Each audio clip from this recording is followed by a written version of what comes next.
Our message this morning is titled The Most Neglected Rite, because as you look around Christendom, it's easy to see that this practice that is followed by some Protestant churches and even some Catholics, called footwashing, is neglected. And it's hard to explain why. And when you see the verses, I think you'll understand that better. I don't know if you saw in the news this week, but you probably wouldn't expect me to begin a sermon talking about Pope Francis.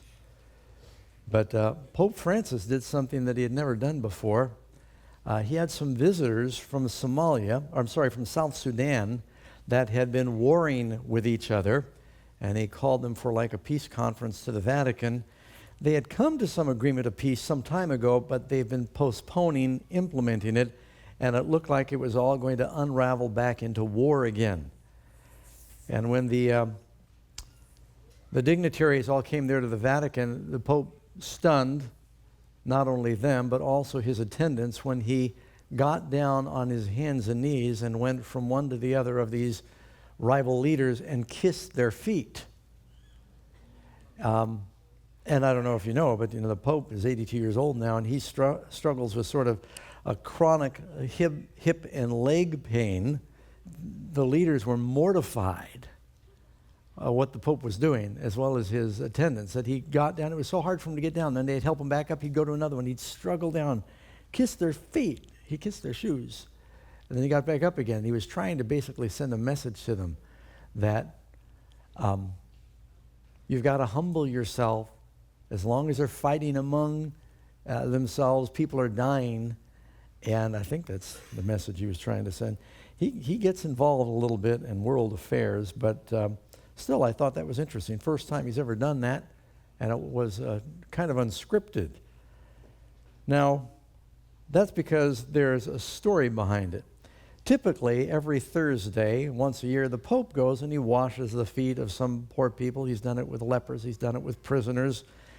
And that is because they're drawing it from something that happened in the Bible where a leader took a servant role. Turn with me. We're going to read the story, John chapter 13. John chapter 13, we'll begin with the first verse. Now, John dedicates about half of his gospel to the last 9 days of Jesus' life. Jesus taught for 3.5 years. About half of John's gospel is dedicated to the last 9 days, and quite a bit is dedicated to the last few hours, or into the things that happened during the Lord's Supper there.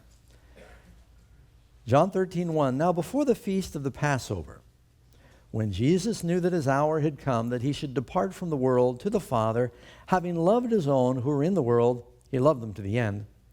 And supper being ended. Now that actually is an unfortunate translation. That actually translates supper time having come. And you'll see why. I'll get to that in just a minute. The devil having already put into the heart of Judas Iscariot, Simon's son, to betray him, Jesus, knowing that the Father had given all things into his hands, and that he had come from God and was going to God, he rose from the supper table, and laid aside his garments, his outer garments, and took a towel, and he girded himself. He probably tucked this long towel into his belt. After that, he poured water into a basin and began to wash the disciples' feet and to wipe them with the towel to which he was girded. Now, I'm going to pause right there. You remember, if you were here last week, we talked about at the beginning of this final week of his life, there was a feast, and Mary washed his feet. Here now, you're coming to the end of the week. There's another feast, and he is washing the disciples' feet. It was customary in Bible times to wash feet before a feast. We've been going through a Bible study every week here, going through Genesis, and we read where when the angels came to Lot, I think I've got it in my notes here, he invites them in. I think this is chapter 18 of Genesis. He invites the angels in, and He says, please let a little water be brought, and wash your feet and rest yourselves. Oh, this is where Abraham talks to the angels, and Christ is one of them. He says, wash your feet and rest yourself, and I'll bring food. Then you go to Genesis 19. Lot invites the angels in to wash their feet before a feast. Then you go to Genesis 24, verse 32. This is when Eliezer was finding a wife for Isaac. The man came to the house, and he provided straw and feed for the camels, and to wash his feet and the feet of the men who were with him, and food was set before them. So it was the custom to do the foot washing before the feast. I just gave you 3 examples. That's one more reason that we know when Jesus is washing their feet, they haven't eaten yet, because a little later he sits back down, and that's when he's dipping bread and giving it to Judas. The meal came afterward. And so I think it's very significant that he does this. Now, foot washing, not only, you realize that you go in back to Abraham and to the time of Christ, 2,000 years, they're still washing feet. It's a long-standing custom in that country. I think you understand why. Now it's a little different for us because since the invention of pavement and sidewalks and more sophisticated shoes and socks that enclose your feet, you can go most of the day and your feet don't get terribly dirty. They may not smell very good, but they don't get really dirty. But in Bible times, they shared the roads with the beasts, who were the primary means of transportation and trucking. And they didn't have the same sanitation and sewage that we all had, and the streets were not clean. And when people came to a meal, it was unthinkable that you would eat without washing your feet. And washing somebody else's feet was considered a job for the lowliest of servants. Now the problem is, they've come to this supper with great expectations. The disciples are arguing among themselves which of them is the greatest. Now this was a very important priority, but Jesus had just made his triumphal entry into Jerusalem. You read that in Matthew 21.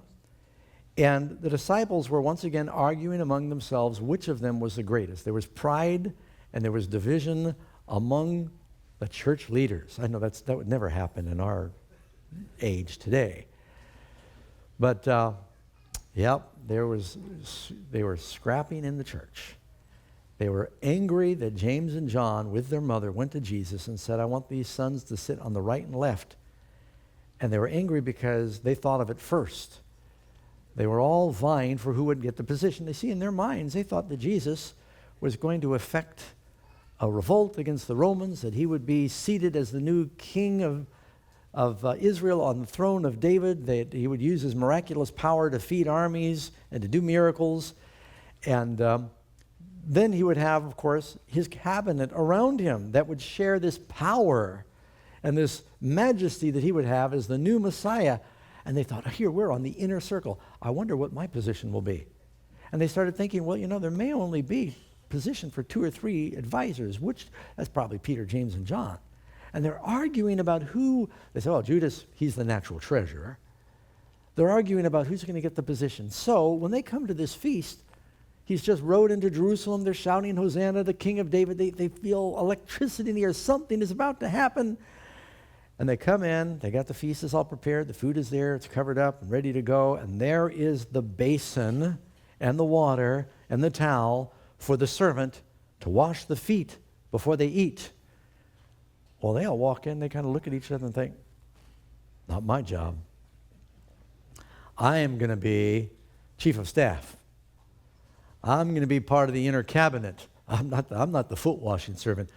And if I wash the feet of the others, they're going to think I have conceded to forfeit my high position, that I'm just going to be a servant. And so none of them, they all saw it. There was a real awkwardness in the air. Jesus sat there at the table for a while, and he waited for somebody to take the initiative.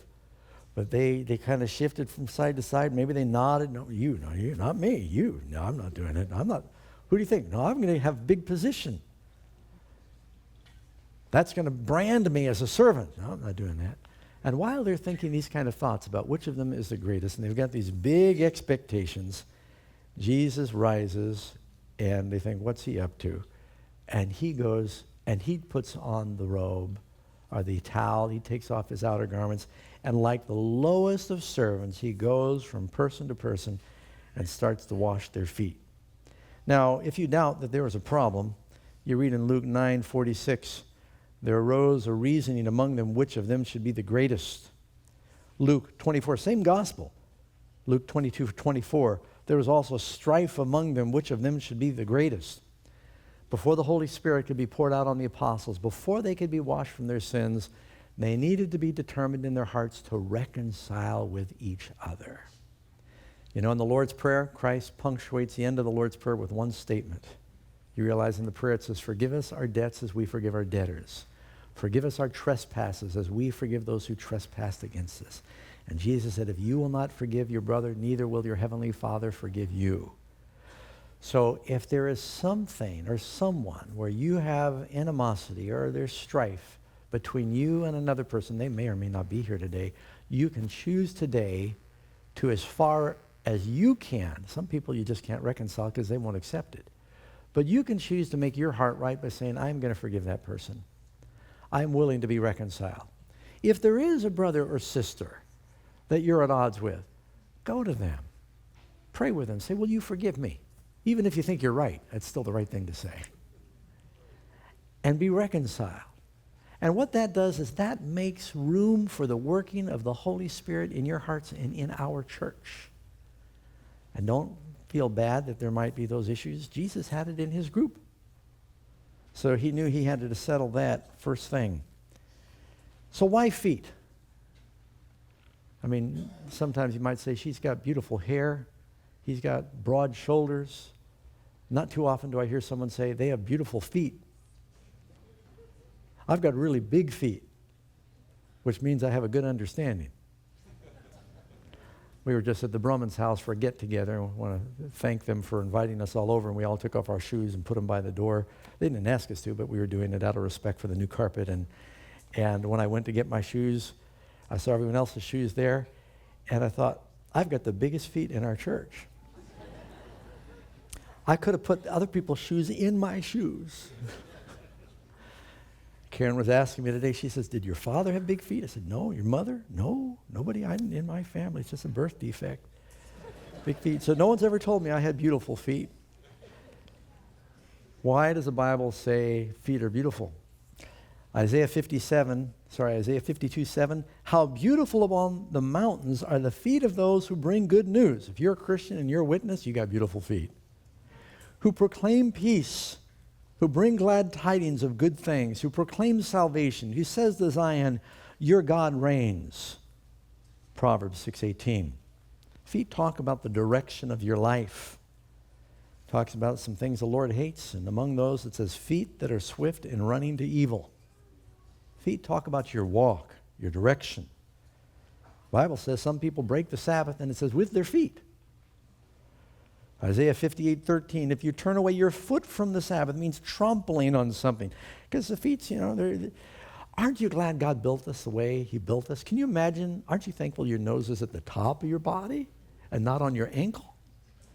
Can you imagine the things you'd be picking up if your nose was down there? But your feet kind of represent the lowest place.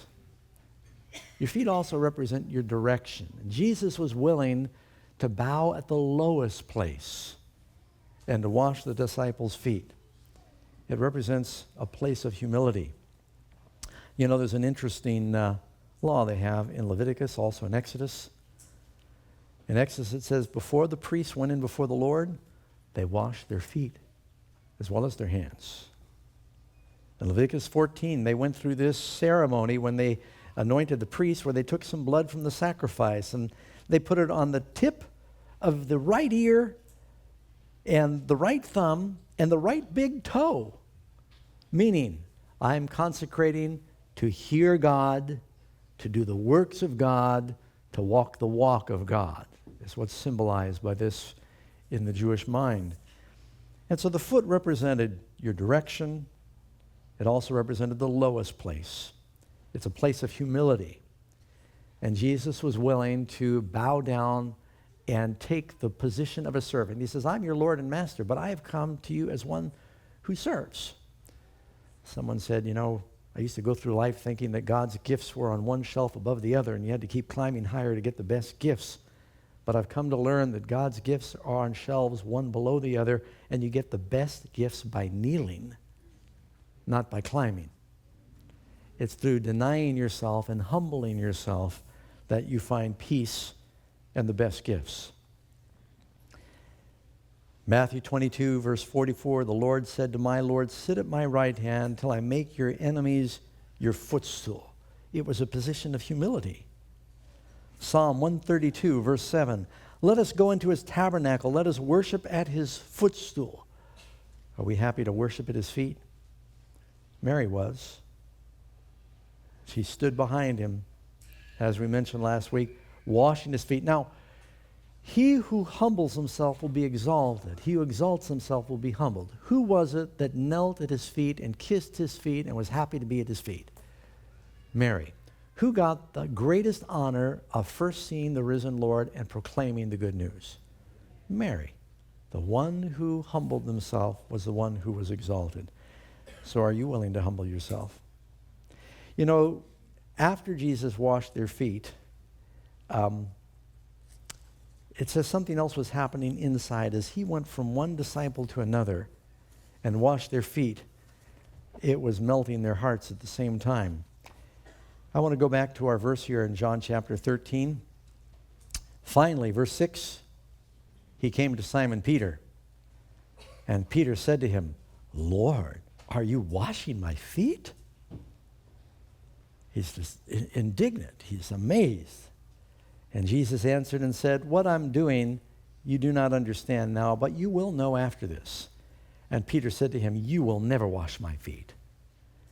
Now, you got to be careful. Some people say, I don't want to participate in this. That seems strange. It seems humiliating. And what did Jesus say to Peter? If I do not wash you, you have no part with me. Is that still true today?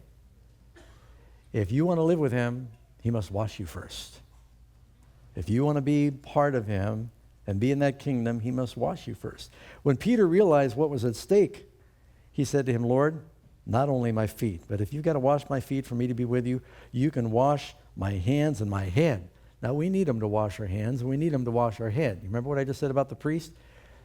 Here's the head and the ear, the hand, the foot. Peter's saying, wash all three. So Peter might be alluding to the ceremony of the priest here. Wash my hands, wash my head, wash my feet. Jesus said, he who is bathed needs only to bathe his feet, and he's completely clean. And you're clean, but not all of you. For he knew who would betray him.